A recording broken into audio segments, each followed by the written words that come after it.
name is Werner, and I wrote the book Effortless Mastery. It's been amazing to see how many people have been helped and inspired by my book. I'm deeply honored to have been the one to write it. It seems that people are trying to make changes in their lives today, artists and musicians as well. If you're like me, you need all the help you can get in making a change. This video is meant to help. It's meant to be a little companion to the book, just a few reminders of things that are in the book that might have helped you. It's a lecture I gave at the 1998 IAJE convention. It's funny in moments, and it's inspiring, I hope, in a few moments. Hopefully, it will inspire you to keep making the changes that you've begun, to keep along the path of mastering your mind, keep along the path of eliminating negative messages that block you from the highest form of yourself, and keep you on the path towards effortless mastery in your work. I hope it does help. Please enjoy it.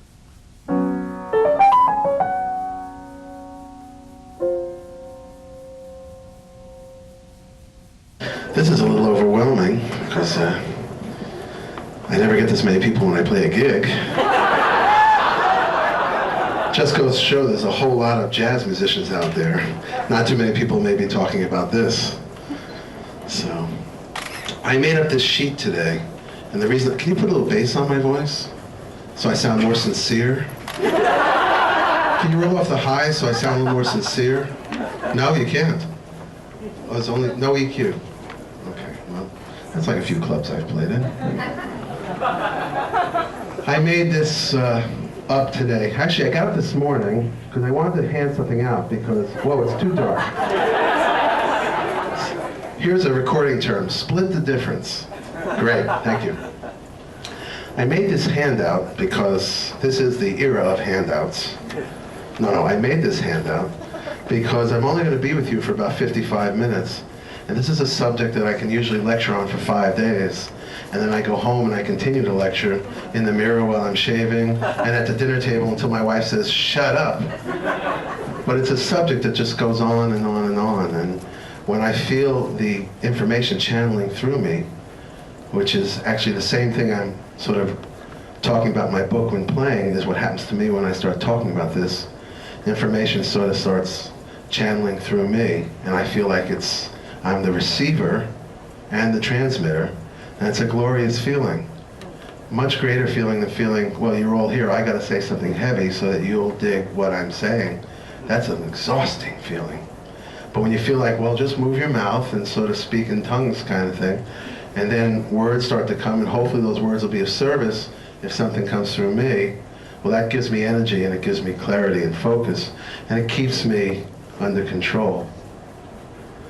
But I made this up because I wanted to be able to take something home. What it is a lot of reminders of what the ego allows us to forget so easily. And so what I'll try to do is work off it a little bit. The reason we're all here, and the reason that effortless mastery has turned out to be a hot topic, is the same reason that most of the societies, civilized societies, are flocking towards similar information in other areas of life, because we've all attained everything we want, and we still find ourselves wanting more. We've all have enough food and shelter and possessions in our life, and we still find ourselves desirous of something more.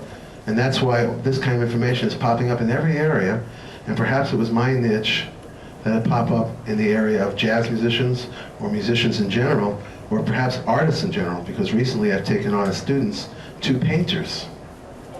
See, because to move your hand towards your instrument without thought and without desire, and accept with love whatever comes out, well, you could be reaching for a tenor sax, but you could also be reaching for a paintbrush or a drumstick.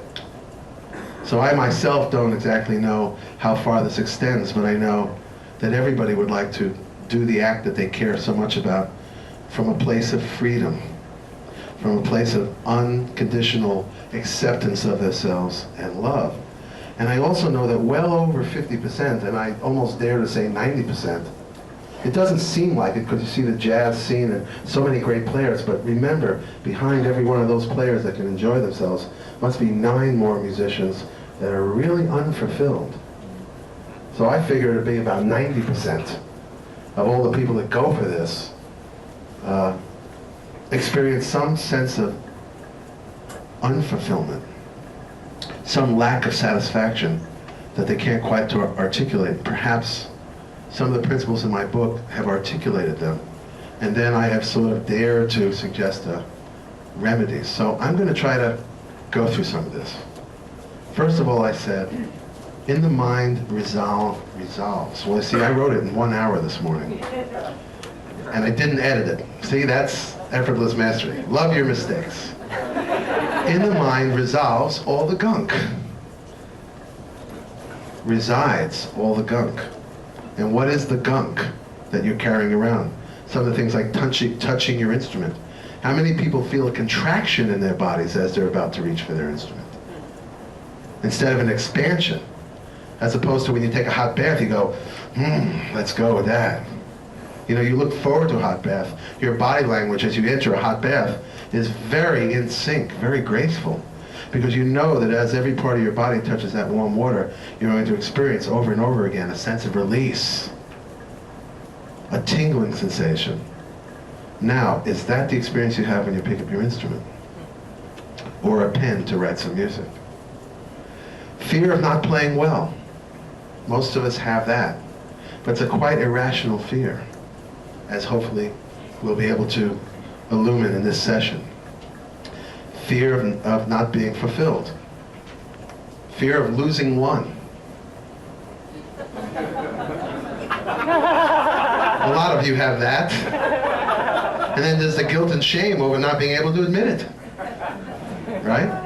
I love it when a piano player loses one. You know, piano players are supposed to be the masters of the universe. I don't know if you know that. That's why they chose the piano. They've got it all. You know, they're omnipotent. So when a piano player loses one, it's like, this couldn't be happening. So they lose one, and then they get this little face, like, they look at the drummer, like a little lost puppy, like, what's wrong with you? Now we know that 99% of the time the drummer did not lose one because, granted, a drummer suffers from a limitation of cells. However, all they have to do is rethink about time. So they should have that together. And of course the drummer knows that he didn't lose one. So the piano player now moves from a very traditional solo, something that would be very accepted in our society today, to a very mystical type of solo.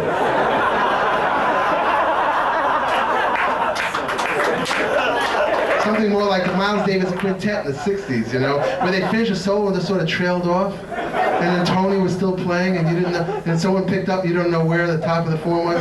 So this piano player saying, I'm heavy, I'm going to just fade out.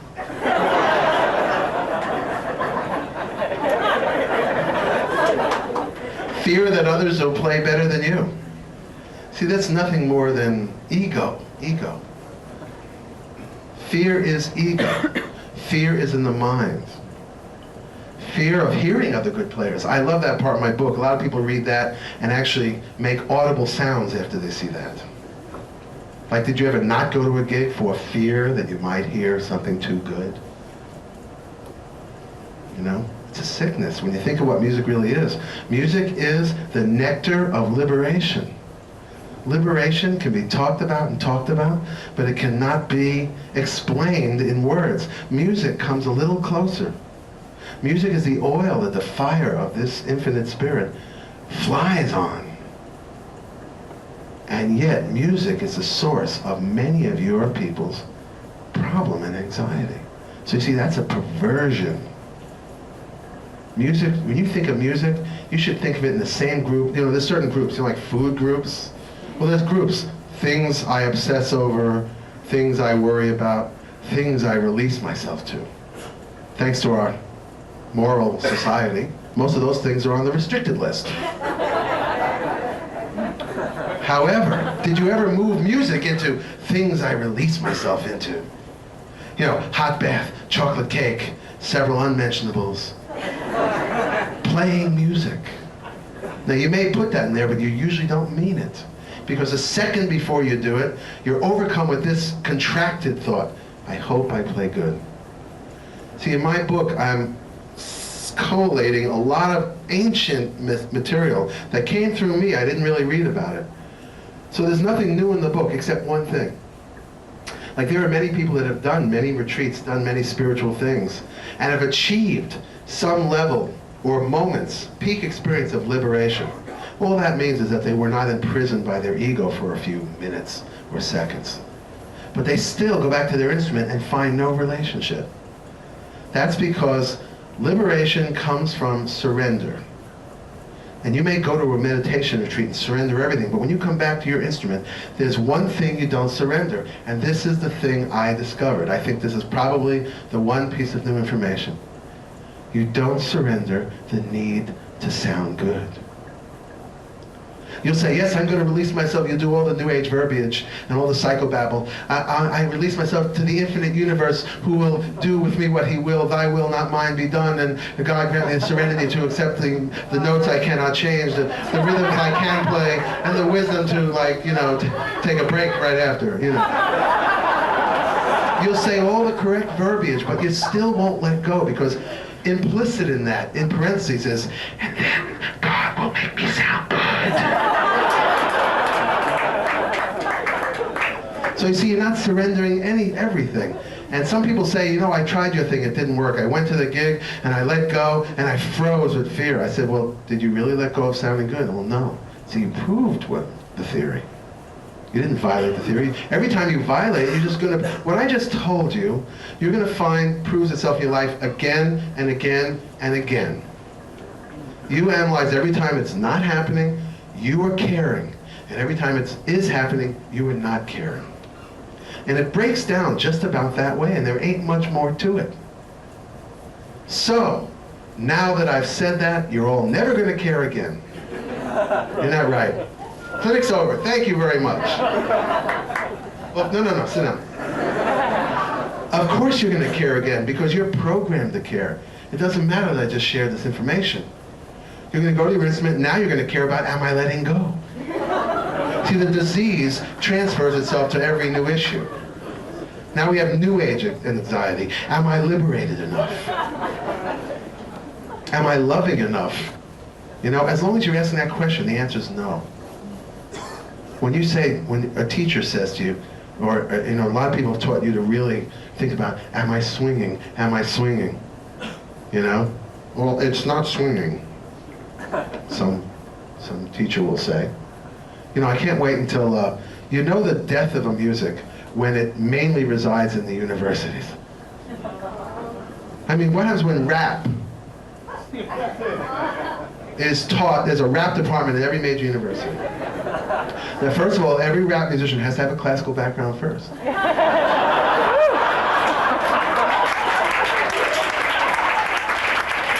We know that. Ice-T, I heard him play Liszt, it was astounding. Secondly, you go to your professor with your rap dysentery or dysentery, which is it? And the professor looks at him and goes, well, it's not really angry enough.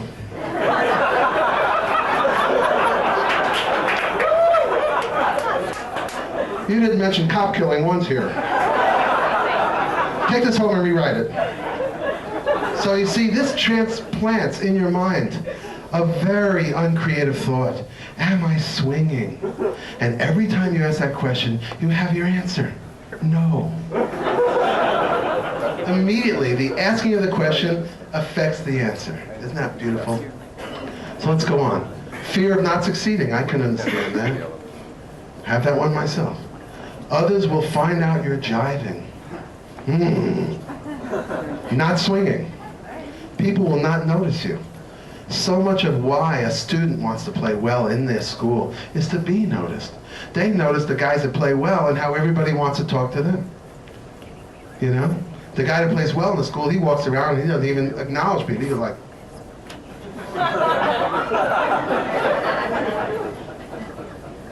But if he has a bad solo that night before, suddenly he's lower than the lowest in his own mind, and now he doesn't want to talk to you because he doesn't think he deserves your attention.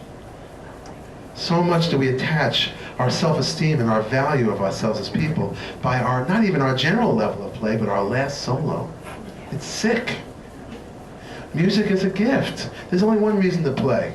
You're either overcome by spirit and it's playing through you, or you're playing, see, two reasons. Or you're playing to say hallelujah to that spirit. And saying hallelujah to that spirit actually makes it enter you, and so it's like a circle. And this is very Vedantic or Kashmir Shaivism. This is very, as you find this in the mysticism of every ancient religion. Who is the player? Who is the listener? What is the music? They are all the same thing. So therefore, the player is being played, the music is being listened to. It's all happening by itself. And the player's ego, if properly trained, is not involved at all. So all the gunk in the mind is gone. And all there is the beautiful transmission of music. Coming in you, going out, being heard by you and given gratitude for, channeled again. Like light, like one lamp lights another. How do we light up an audience? By turning yourself on. Being an artist is in the highest sense of the word, a very selfish act. Because if you get up there with the idea, I'm going to impress these people, you will have no power. But if you get up there with the idea, this is for me, like that, I'm going to get up on stage and take a bath. You know what? Everybody's going to feel the warm water running up their back. That's the way it works. What else? I'm getting to the point where this is getting old, and I'm just going to talk. Let's skip all that stuff, although, bitterness over. I like that. Never becoming fluid in your playing. Not being given enough talent by God. Not being given a chance to play with the big boys. This is great. I got up at 8:30, went down with my coffee, wrote these 3 pages, and I was done at 9:30. That's pretty good, considering I never did a book report in school. Your bitterness over others becoming successful. Bitterness over others playing better than you. Bitterness over even the younger ones playing better than you. Right? Isn't age such a big deal? As I said in my book, we all have these, like the Soviet Union, we have these 5-year plans. If you're 16, you want to get it together by the time you're 19. If you're 19, you want to get it together by the time you're 21. 21, you'll give it to 25. 25, you'll give it till 30. 30, you're going to give it to 35. 35, you're going to give it to 40. By 40, you're too old to train for anything else. So you remain a bitter musician for the rest of your life. Is anybody familiar with this? Round of applause. Having a family instead of moving to New York after you graduated college. How many people are bitter over that? Looking at your husband or wife. Hi, dear. What I could have achieved if I just didn't have this damn family around me. Sickness. Bitter over still messing up the bridge to all the things you are. And of course, what part of the bridge? The second part of the bridge. 251 and E. At 15, you mess it up. At 50, you're still messing it up. Is 251 and E difficult? No, you just never studied it properly. That's the second half of the effortless mastery equation. First of all, mastery, which we'll get to here, so I'll hold that. Bitterness that life has passed you by, that's similar. Bitterness and who the media and the record companies like and don't like. That's one of mine. Bitterness that there's no jazz clubs in your area. No radio either. Bitterness that you're teaching. Bitterness that you're still teaching. Tired of hearing your own voice. Feel like there is our real jazz people, and you're not one of them. You think that music is important. Now this is a radical thought. Do you know that what we're all doing here is not important? Do you know that? And there's nothing wrong with us all being here to do something that's not important. But you'll have a lot more fun if you realize, in the overall scheme of things, what we're doing here has no importance to the world whatsoever. You're not feeding anybody, you're not sheltering anybody, you're not nation building, except sort of this nation, you know? You're not curing anybody, you're not just on this. There is a way that music becomes important. We'll get to it by the very end.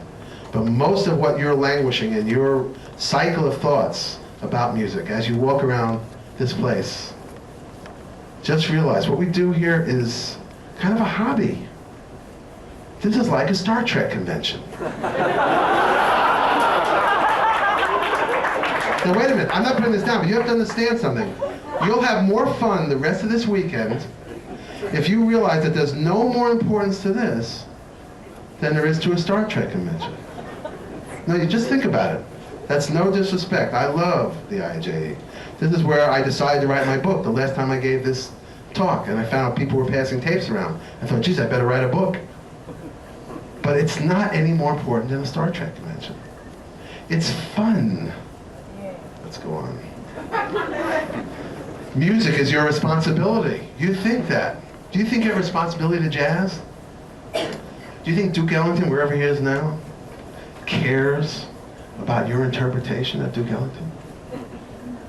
Do you think Monk, if he lived today, could win the Monk competition?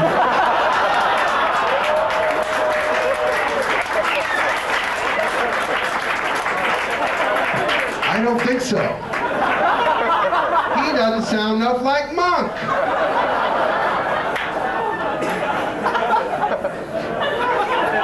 Playing jazz is important. Now you think about that. If it is, why? Are we maintaining our national pastime? You know, just think about it. Especially in your particular life, where you live in your life, is playing jazz important? Now, why do I have to illuminate this? So I have to take pot shots at jazz, something that like is just struggling to find a market in this country? I'm not. I'm trying to help you liberate yourself. Do you know that if you think of what you're doing is not important, you'll do it better? And you'll do it without neurosis. Quick thing I always say at the beginning of every clinic, but I'll say it now. Think about a gig you were playing, and it felt very important, your responsibility to jazz, to play well. How'd you play? It was you were playing piano in a bar, and Cedar Walton came in and sat down right in front of you. Suddenly you wanted to show him your commitment and responsibility to jazz. How'd you play? Or you had a jury. I love that word. How did you play? You know? Now, think about a time when it didn't matter. You were playing with friends, or you were the best player in the group, and they all cared about what you thought. Or you were playing a wedding and nobody was listening. And it just didn't matter. In fact, your mind might have been distracted. You were thinking about doing your taxes. But the horn was in your mouth, and you were playing Stella by Starlight. How did you play that? Better, right? Most people that I've ever asked this question of, in fact, all people, except for a few people that like to argue, have said, when I don't pressure myself in that way, I play better. When I pressure myself, I couldn't get my thing off. Some things I knew I could do, but that day I couldn't do it. So and you all know that's pretty true. So let's just assume that's human nature. If that's true, then we can pull a sutra out of that. A sutra means a truth. When I care about how I'm playing, I don't play as good. That's when I don't care. Therefore, every thought that can reduce in your mind the consequences of what we're doing, turn it into a hobby, even if it's your profession. How do you do your hobby? You know?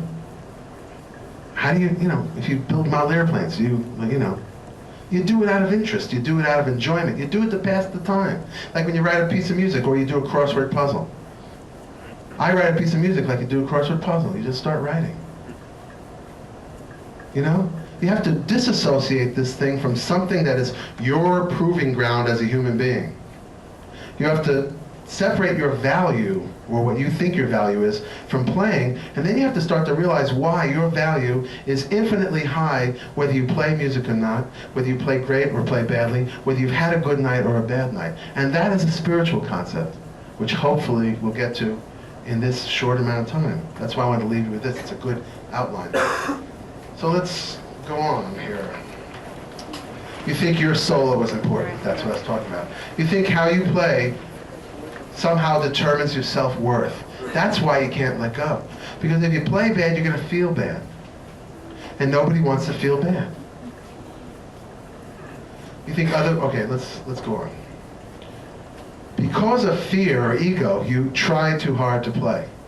And as I just proved, when you try too hard to play, you don't play as well. That's also when you lose one. Did you ever notice you lose one just at that moment where the mind was saying, it's got to be more burning.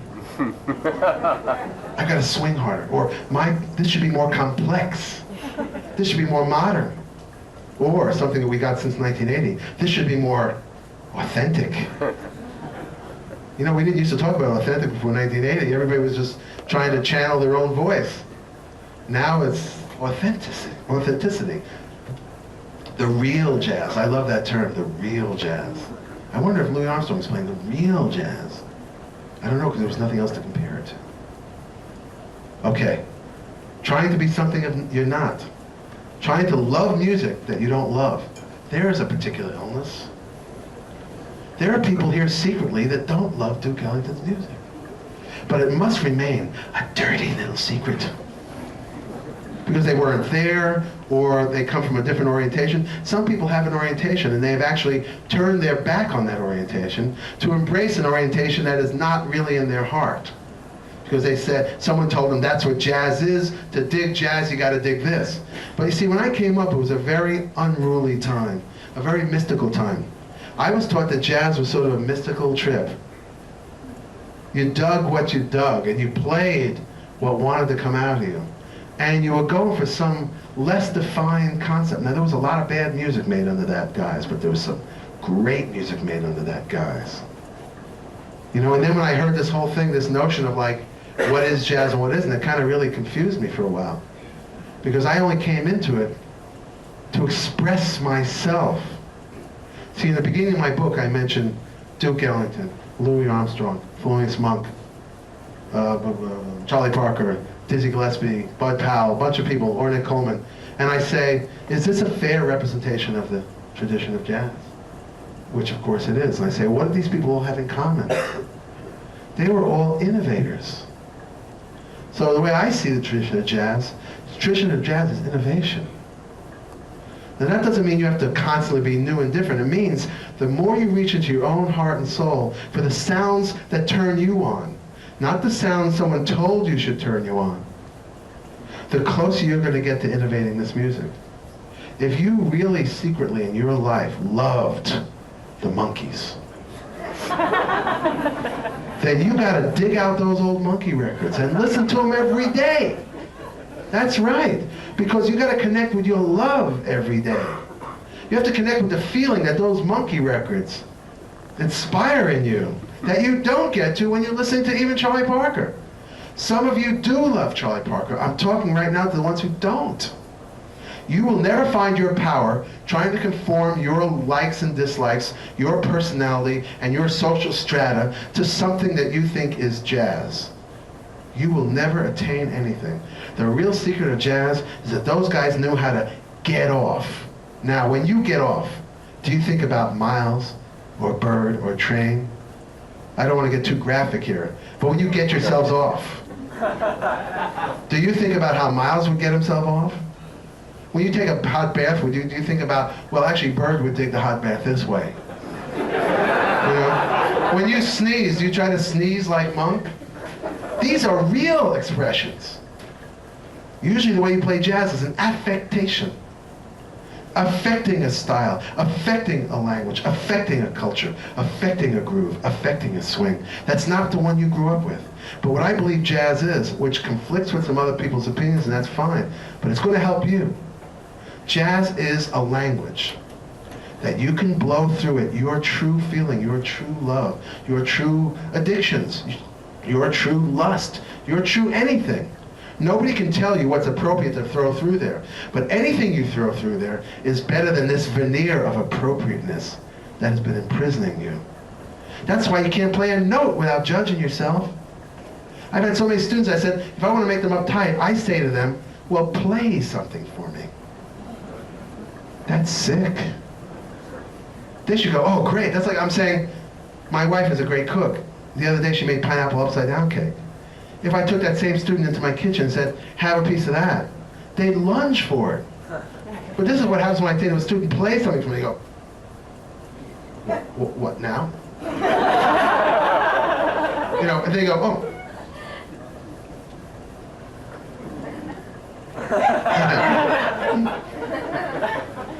What should I play? Something you know. So then I get a little nervous laugh. It's already a hint, you know? And like they look like it's a firing squad or something. They look like I'm asking to jump off a cliff. That's sick. That is a complete perversion of the natural act of making music. Music originally is a gift for you to attain ecstasy or express the ecstasy you attained. Or you express the ecstasy in advance of the attainment. In other words, you don't feel ecstasy, but you affirm every note you play. Yes, that's the most beautiful sound I ever heard, whether you believe it or not. And watch what starts happening after 10 or 15 minutes. Those notes start to affirm the visualization, the affirmation you gave them. That's called faith. Faith in music, every note I play is the most beautiful sound I've ever heard. Faith in music, thank you for every note I play. Faith in music, thank you for my worst performance.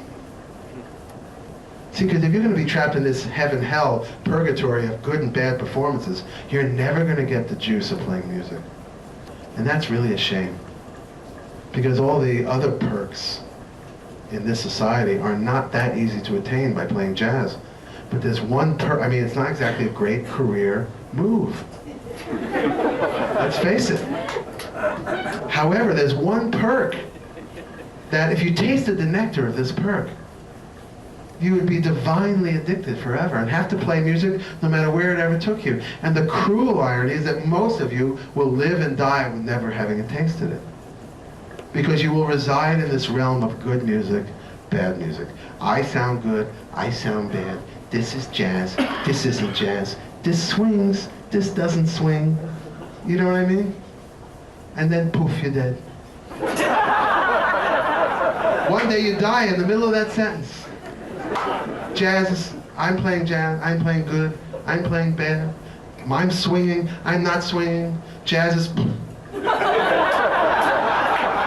And that's your life. That's why you're here. You don't want to live your life that way. You dream, you see a movie and something touches you. Actually, you hear a performance by a liberated soul, and that touches you. That's how most of you got into this music. You heard a performance by a liberated soul. Maybe he wasn't liberated like a guru or a yogi, but he was liberated when he played, meaning he knew how to have fun, or she knew how to have fun. When they played notes, they were for their own delight. They delighted in the sound of their own voice coming back, resonating back at them. And you were attracted to that. There's nothing more attractive than someone digging themselves in the right way. And because of that, you might have made up your mind to become a musician. And what threw you so far off the track? Commencing the study of this music. Now, we have to learn first how to regain. So here's our dilemma, and most of us share it to one degree, some degree or another. So now, I think at this stage I should be getting to the cure. Normally I wouldn't be getting to this till Thursday. But the cure is this. We have to move beyond the mind, which is where all this gunk resides, into a deeper region, in the heart. Into a space that all the mystics from every tradition have ever talked about. A space where there's only one kind of music, great music, where there's only one kind of energy, ecstatic energy, where there's only one kind of judgment, I am that infinite force. There is no compromise, there is no other. I am the one, there is no other. Now you take that awareness, which resides in the spiritual concept, and pour it through your instrument, and you'll get the nectar. But you may have to do some unprogramming, and that's what the steps in the book are about. The first step is about losing those things, having the mind become quiet, imagining the body in total rest, imagining the instrument as something picking up as an instrument of pleasure. For example, how many of you people have dogs and cats?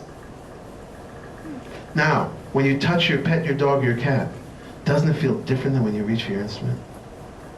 You express your love, you're attracted, you can't wait to do it. I've had that with many students. I had one student, she just, every time she touched the piano, it was just awkward and like glitchy, like, you know, like, I said, play a chord. And we couldn't get past it. We did visualization, we did every kind of new age thing you could do.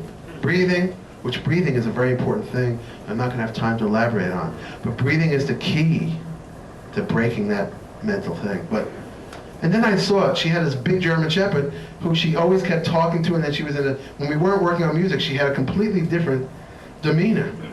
One that I recognized more as being an artist. So I said, wait a minute, do me a favor, go over there and pet your dog. And she went over and pet her dog and was like, there was such grace in her movement. I said, now come over to the piano. Now touch the piano. Oh, get up, go back over there and pet your dog. Now, I want you to remember that thought. Come back to the piano, imagine you're petting your dog.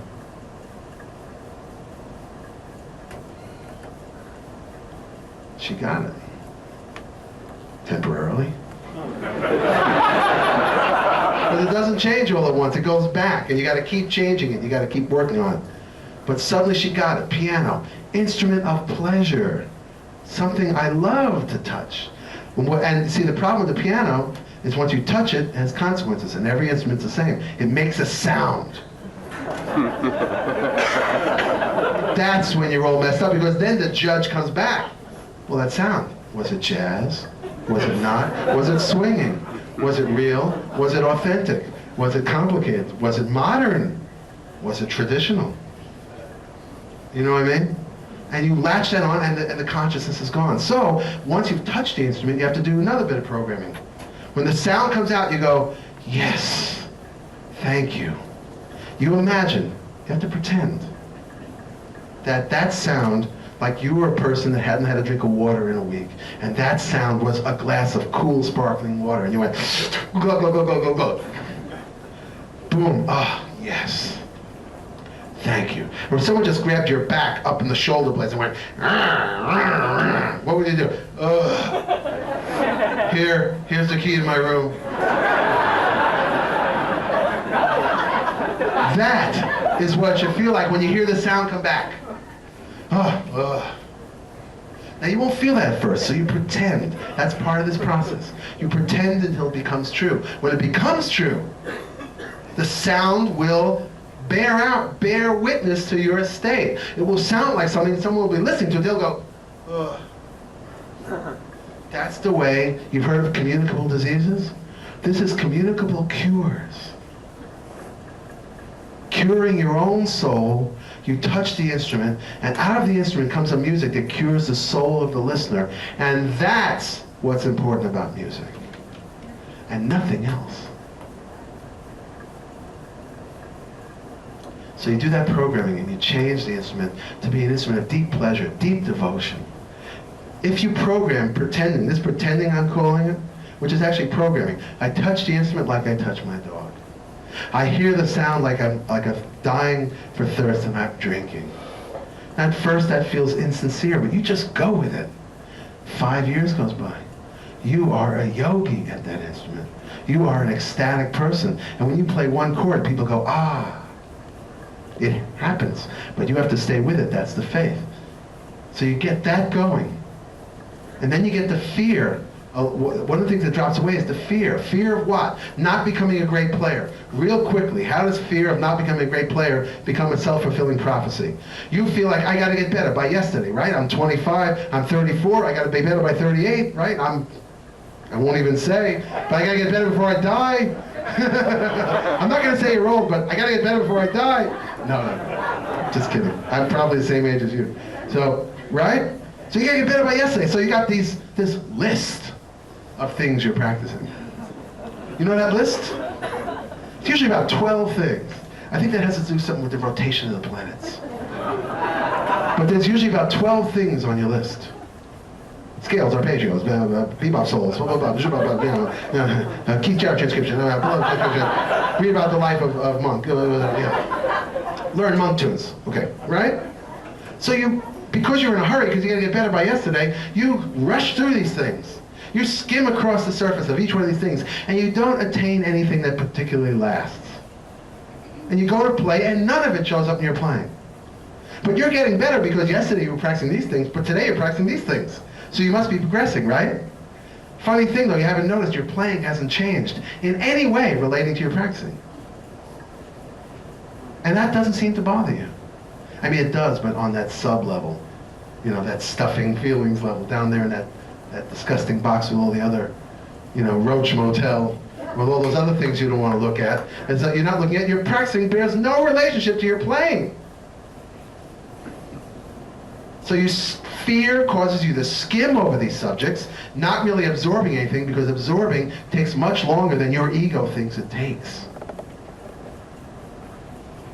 And then nothing shows up in your playing, thereby confirming your secret thought about yourself anyway: I am not talented, I am not special, and everything is a self-fulfilling prophecy. I practice in a way that affirms I am not special, I'm not supposed to learn this, but you keep doing it. Or some of you have taken the other route. You don't practice at all.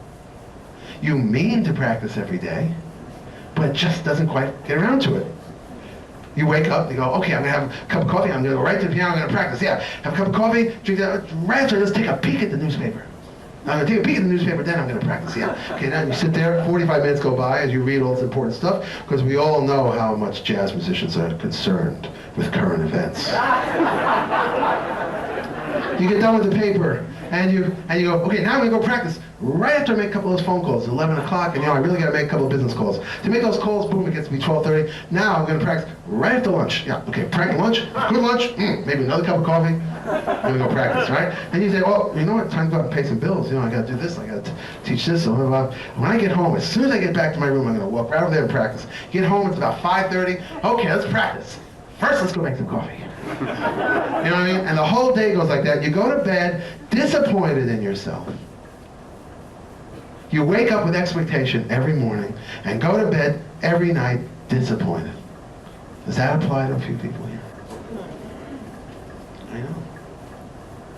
So that's what fear does. And why didn't you practice? Because you thought if I don't put in at least 2 or 3 hours, it won't make any difference. It won't make me better by yesterday if I don't put in at least 2 or 3 hours. And I got to practice those 12 things. And my God, here's an anxiety-ridden thought. Which one do I start with? What should I practice first? I can't make up my mind, so therefore after a cup of coffee, maybe I'll be able to figure it out. You see what I mean?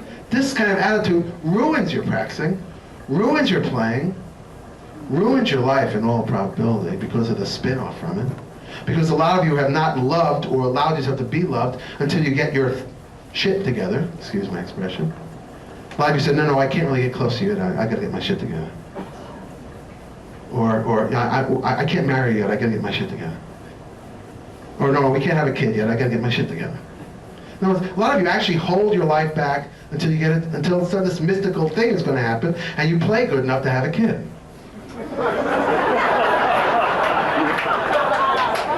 How many of you guys, and it might happen with women too, but I only know from the guys saw it, don't ever practice, and finally your girlfriend or wife has convinced you to go to the movies.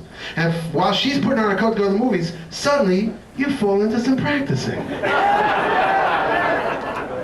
And babe, and I'm thinking, damn, I didn't have this girlfriend. I could practice so much more. You know what I mean? This is the folly of the mind, and I wish I could go on and on about it, but we're getting close. I just want to inspire you to do anything in the world to get out under the tyranny of this mental noise and this realm. And to do that, you have to make a very mature decision, kind of a spiritual decision. There is a space in my heart. It is filled with ecstasy, filled with joy. It never is jealous. It never thinks it doesn't have enough. It never lacks. It never longs for anything but to enjoy that ecstatic space. And when I play, the nectar of that ecstatic space pours out of my instrument. Now, I would rather live in that space than play good. I've made that decision. If you make that decision, you'll play better. Because the main thing holding your playing down now is the obsessive need to play better. That's why you can't be happy. You might be happy for a few moments and then you rein it in because, wait a minute, I'm not playing the way I need to play it. Don't hold your life back waiting for that elusive day you play good. Become a fool. Right now, say to yourself, I sacrifice, I surrender to this big force, the need to play music at all. But give me that presence within inside me, because that presence is music. That presence resided in every important musician that ever hit this earth.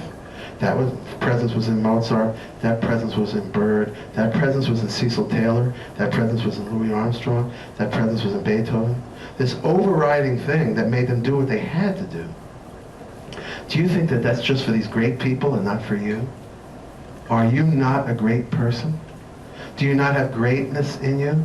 Is that what you believe? Now, do you do everything in your life based on that assumption? These are the things that I started to deal with because I really wanted more. And I can say that music is one of the most pleasurable things I do, even on the worst piano and even on the worst day, because of this philosophy. And that learning, which I don't have time to describe to you, the antecedent to the folly I just described about, the practicer. Well, the answer is, if you read in the book, The Fourth Step, from this quiet mind, you start practicing a thing, something that is basic to what's wrong with your playing. And you practice until you've mastered it. And quickly, what does mastery mean? Mastery is, I think I said that on the third page. Well, here's a few things at the end. What is mastery? Mastery is the effortless execution of material from an unconscious space. The way you might drive a car or use a fork. Do all of you play 2-5-1 the way you use a fork? Do you play 4-4 the way you use a fork? Do you keep time the way you use a fork? Is it as easy for you to play standards as it is for you to use a fork, if that's the music you choose to play? Maybe you want to play Bulgarian music. Is it as easy for you to play Bulgarian music as it is for you to use a fork? If it's not, you haven't experienced mastery yet, which is another block to your freedom. Effortless mastery, liberating the mass musician within. What blocks that mastery? Very often, a lack. What blocks that freedom, that liberation? Very often, a lack of mastery. If you have to tap your foot to make sure you don't slow down, you'll never feel this nectar. So you might decide time is what I'm going to start practicing. And you practice it from such a deep place. Every time you practice, you're practicing this one thing. And in a little while, maybe a month, maybe a year, your playing changes. Remember? That's why you wanted to practice. So your playing could actually change. So I describe it in much greater detail in my book, and I get into it in much greater detail in workshops I do when I have more time. But you have to go from this overview, which feels like a glass globe that you're permanently locked out of, and go in there by thinking about one thing you're going to work on, and patiently and quietly and with high self-esteem and with joy practice that. Not worrying about if you get it together tomorrow or if you never get it together. You see, if you make the decision, I don't need to get it together, I'm practicing for the love of it, you'll practice much better. Why is it important to play and compose great music? I think we covered that. No good reason whatsoever. Except self-esteem. When you play bad, you'll feel bad. Nobody likes to feel bad, so they try to play good. Otherwise, no other really defensible reason. What's so bad about trying to play good? I said that. When you try to play good, that's when you don't play as good. So it would be better to learn how to not to try to play good. To forgive yourself and love yourself no matter how you play. Finally, why play music? Because there is no sweeter feeling in the mind, body, and soul than being turned into a vehicle for brilliant music. Music that lights your entire being and so lights the world. The tragedy of our scene is that jazz was born out of that light, but most of you are completely oppressed by the technology of playing it and will never experience the nectar of that inner feeling. But if you did, playing music would become a divine spiritual path. God, the infinite energy, would pour through you like some kind of ethereal orgasm, and you would be its faithful servant, playing any notes that induced it to remain present within you. You would sound brilliant and inspired to others, but the irony would be that you didn't care how you sounded.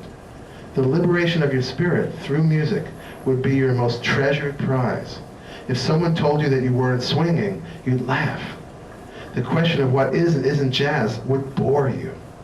You'd be on your own path, channeling ecstasy and sharing that ecstasy with others, through your performance. Thank you.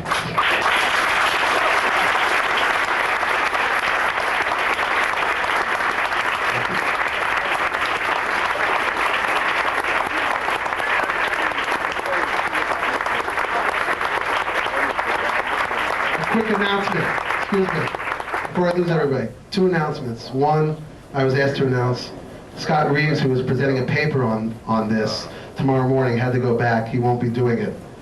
3 announcements. Secondly, I'll be at Banff this summer for 10 days.